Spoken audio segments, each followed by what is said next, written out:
Alors, comme je vous ai dit, l'audit, c'est régulier. Ce n'est pas une affaire strictement commerciale. Il s'agit d'un accord international de financement du développement. GBB a construit quelques maisons,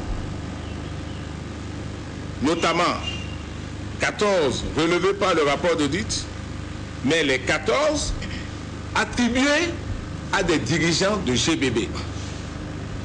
Et tous ceux qui sont arrêtés ou poursuivis ont reçu des maisons sans bourse déliée.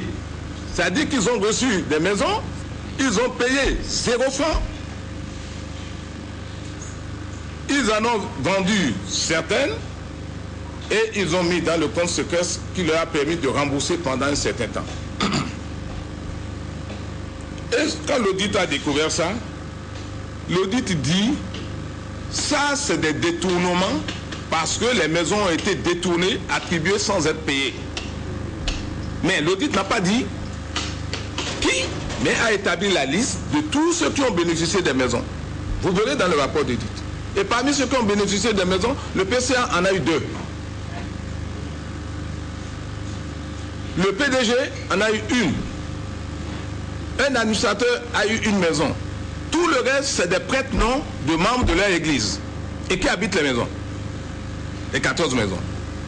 Bien. En droit, comme on l'entend, il y a 2 interprétations.